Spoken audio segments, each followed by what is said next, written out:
Hi, and welcome to Enchantment of Eternity's quick review for Frontier Season 1. This video is a part of a series of videos where I give a quick spoiler-free review of a show currently airing. These videos are aimed more at those who haven't seen the show, but those who have will know more of what I'm talking about. This video is where I cover Season 1 of the Netflix show Frontier. So Frontier is a historical drama set in 18th century Canada, which is about the fur trade in the area, which was apparently a very cutthroat business. The business is monopolized by the Hudson Bay Company, or the HBC, who make up the main antagonists of the show. The show in particular follows a young Irish thief who, in an attempt to rob a ship in London, gets trapped and sent to the New World, where he is spared under the condition that he helped the governor to track down a renegade named Declan Harp. Declan Harp is played by Jason Momoa, who Game of Thrones fans would recognize as playing Khal Drogo in Season 1. DC fans would recognize as playing Aquaman in the upcoming DCEU films. Stargate fans will recognize as playing Ronan on Stargate Atlantis. And Baywatch fans, well, they don't matter because Baywatch sucks. Anyway, Declan Harp is what you'd expect any character played by Jason Momoa would be. A total badass, who's fearless and kicks ass. So the show mainly banks on this badass who's fighting against an evil company that has monopoly on the fur trade and government backing.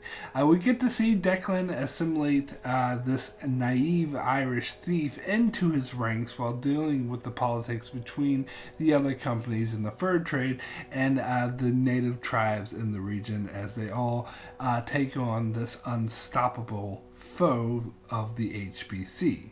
So the show is actually interesting as it tells a pretty interesting character story of Michael Smith going from being a common thief to being a devoted follower of the half-Irish, half-Native American renegade Declan Harp.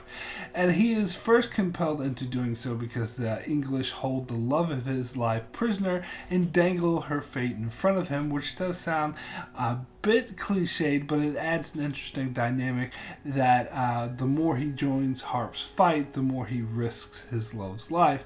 And as the show progresses, we learn more about Declan Harp and the type of honorable man that he is, and of course totally root for him in his fight against the evil HBC. That being said, there was nothing about this show that I found particularly engaging or exciting. In the first season, which contains only 6 episodes, I actually found a tad difficult to get through at times, as I wasn't particularly motivated to watch it, as many of the storylines were rather bland or cliched. The show featured a wide cast of characters, from the evil governor, who comes off a bit too much as an evil British stereotype right out of ridiculous films like The Patriot, which seemed more concerned with displaying typical movie tropes rather than anything that resembles historical accuracy.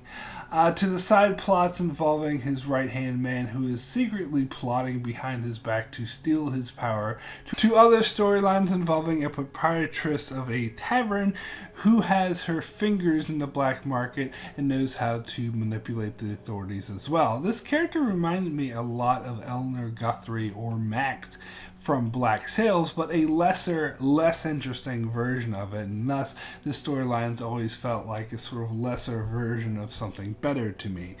We do get some interesting storylines involving the other fur traders, which I appreciated a bit more, as these characters were more complex rather than simply being good or evil. You never knew what dynamic they would add and how they would affect the story, not to mention it features some good acting, particularly from Sean Doyle, who I recognize as playing Aaron Wright on The Expanse. He gives some great great performances as a ruthless, competing fur tycoon. However, I do find these scenes stretched on a bit too long and mostly detracted rather than added to the main storyline. Not to mention, my biggest pet peeve about the show is a priest character who is beyond cliche, has an average slimy drunk stereotype who is so silly and over the top. He came off more as a cartoon character, and his addition to the show felt entirely pointless and a waste of time. Luckily, he didn't feature much in the later half of the season, but whenever he did, it was painful. So my rating for Frontier out of 10 is a 6 good. The show was intriguing enough to keep me interested through to the end, but I wasn't overly fascinated by the show, and at times I found it a chore to get through. It had a sort of syndicated feel to it that reminded me of like syndicated shows of the 90s that were a bit skimpy on quality, but on the other hand, it did have some characters who I felt invested in and whose character development I thought played out nicely. So as for the question of will I watch the next season, I'm actually going to go with yes. The ending of the season wasn't very finite and left me hanging, but in a good way that makes me want to come back and see where they go with the show next. However, the show is kind of on thin ice with me and will have to improve to keep me watching, but I'm intrigued enough to give season 2 a shot.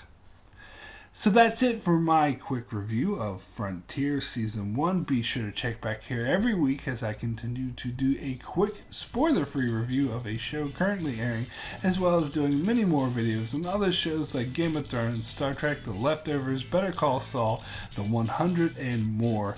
So be sure to subscribe so you can keep up with all of that, and thanks a lot for watching.